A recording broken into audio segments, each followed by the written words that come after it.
Ô Diego, você ouviu aí o que disse a capivara? Começa com meu bem pra cá, meu bem pra lá, depois é meus bens pra cá, teus bens pra lá? Viu, Heródoto? É, complicado, hein? Complicado. Isso não tem nada a ver com CPI não, né? Não, acredito que não, mas vai saber, CPI a gente sabe como começa, não sabe como termina, às vezes é como casamento, viu, Heródoto?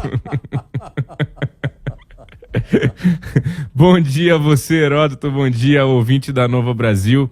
Olha, hoje completam-se 2 meses daqueles atos criminosos que nós vimos aqui na Esplanada dos Ministérios, sobretudo na Praça dos Três Poderes, neste ano, dia 8 de janeiro, fatídico 8 de janeiro. E enquanto lá no Congresso Nacional está indo uma confusão danada, se vai ter ou não CPI para se investigar o que aconteceu mais a fundo naquele dia 8 de janeiro, se vai ser uma CPI na Câmara, se vai ser no Senado, se vai ser uma chamada CPMI, que é uma comissão parlamentar mista de inquérito que tem deputados e senadores, a Câmara Legislativa aqui do Distrito Federal já instalou a sua CPI e já começou a trabalhar nesse sentido, Heródoto. Acho que o Brasil todo tem que ter um olhar e uma atenção maior sobre o que está acontecendo na Câmara Legislativa. A gente fica olhando muito para o Congresso Nacional, mas o mais importante, na minha avaliação, já começou.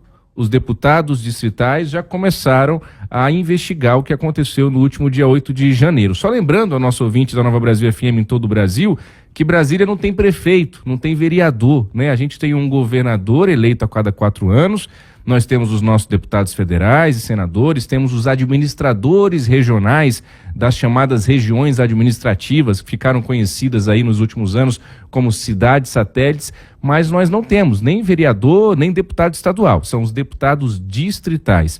E eles instalaram nos últimos dias a CPI dos atos antidemocráticos. Começou na quinta-feira passada, toda quinta-feira está tendo uma sessão aqui em Brasília. Já no primeiro dia de depoimentos, muita coisa interessante veio à tona. Por exemplo, um ex-integrante da Secretaria de Segurança Pública disse que o Anderson Torres, que era o então secretário e estava nos Estados Unidos no último dia 8 de janeiro, não deixou nenhuma orientação específica para aquele dia, segundo o depoente. Então, a gente precisa acompanhar, e nós estamos acompanhando aqui na Nova Brasil, em Brasília, cada passo dessa CPI. Por fim, antes da gente ouvir o deputado distrital Ricardo Vale, eu digo o seguinte: no início, o governo Lula tinha um interesse muito grande em instalar essa CPI lá no Congresso Nacional.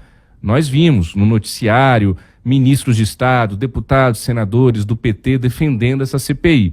De um tempo para cá, isso se arrefeceu. Por quê? Porque a oposição, puxada pelo PL, partido do ex-presidente Jair Bolsonaro, começou a dizer que ia usar a CPI, que usaria a CPI também para investigar eventual deslize, eventual irregularidade, eventual omissão por parte de órgãos do governo federal, como a ABIN e o próprio Ministério da Justiça e da Segurança Pública. Com isso, travou a negociação para a CPI no Congresso.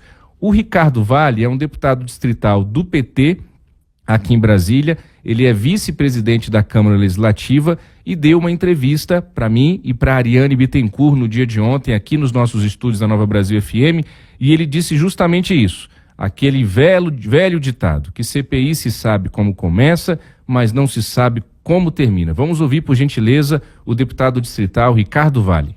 Não dava para a gente fazer de conta que não aconteceu nada aqui, foi extremamente grave aqueles episódios, aqueles atos antidemocráticos, e a Câmara dá uma resposta para a população do Distrito Federal, abrindo essa CPI. A gente sabe que a CPI começa de um jeito e não sabe como ela termina. Eu espero que ela cumpra o papel que quem estiver sendo convidado, né, a fazer seu depoimento, que fale. Eu acho que o ex-secretário, o ex-ministro da Justiça, Anderson Torres, tem um papel importante de dizer o que aconteceu naquele dia. Ele era ministro da Justiça do governo Bolsonaro, depois o governador Ibanez convidou ele para ser o secretário. Mal ele assumiu aqui, ele viajou, foi embora, e não estava naquele dia aqui, e ele é peça-chave, né, para dizer o que aconteceu. A gente espera que ele fale, que ele, pelo menos dessa vez, ele assuma, né, um papel de relevância para o povo do Distrito Federal, para o povo do Brasil, e conte o que aconteceu ali. Se foi apenas um descuido ou se foi uma coisa orquestrada mesmo, uma coisa para um ato, né, para tentar derrubar a nossa democracia, para tentar derrubar um governo legitimamente eleito, que foi o governo Lula. O Anderson Torres, ele continua preso num batalhão especial da Polícia Militar que fica no Guará, aqui próximo à região central de Brasília. Heródoto, o Anderson Torres, que desembarcou no Brasil dias depois do dia 8, ele estava nos Estados Unidos e está detido desde então. A sua defesa já tentou a sua soltura e não conseguiu. O depoimento dele nessa CPI dos atos antidemocráticos aqui na Câmara Legislativa está marcado para amanhã, quinta-feira, dia 9 de março. Ocorre que ontem à noite saiu uma decisão do ministro do STF, Alexandre de Moraes, que autoriza sim Anderson Torres a ir a essa CPI, se ele quiser, mas dá a ele o direito de permanecer em silêncio diante das perguntas dos deputados distritais, que não vão desistir de ouvir o ex-ministro e ex-secretário Anderson Torres. Também sobre isso, ainda antes dessa decisão do ministro Alexandre de Moraes, o deputado distrital Ricardo Vale comentou conosco. Vamos ouvi-lo uma última vez, por gentileza. Ele precisa ajudar, né, a gente entender o que aconteceu. Ele tem que, dessa vez, assim, a gente acompanhou a gestão dele como ministro, foi muito ruim. Ele foi muito mais um defensor do ex-governador, do ex-presidente, do que um ministro da Justiça. E ainda vindo para o Distrito Federal, voltando a ser secretário de Segurança aqui, ele foi extremamente negligente, irresponsável, viajou. A gente estava naquele momento de muita tensão ainda. Então, o que ele fale, né, e se ele não falar, é porque ele tem alguma coisa a esconder. Porque quem não deve, não tem, como diz o próprio deputado Chico Vigilante, eu vi a entrevista dele, ele tem que falar para o bem da nossa sociedade, para o bem do povo do Distrito Federal e para a nossa democracia. Se ele é um democrata, ele deveria falar. Se ele não vai esconder, é porque ele tem algo a esconder que vai comprometê-lo ou comprometer quem participou aí juntamente com ele desses atos. Tá aí, Heródoto, mais um trecho dessa entrevista que o deputado distrital Ricardo Vale, do PT, vice-presidente da Câmara Legislativa, deu a mim e a Ariane Bittencourt ontem aqui em Brasília sobre essa CPI dos atos antidemocráticos. Para concluir, só lembrando ao nosso ouvinte, o governador Ibanez Rocha continua afastado.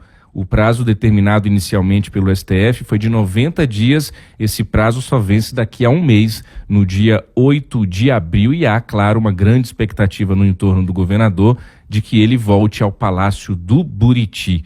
Bom dia, Heródoto, volto com você.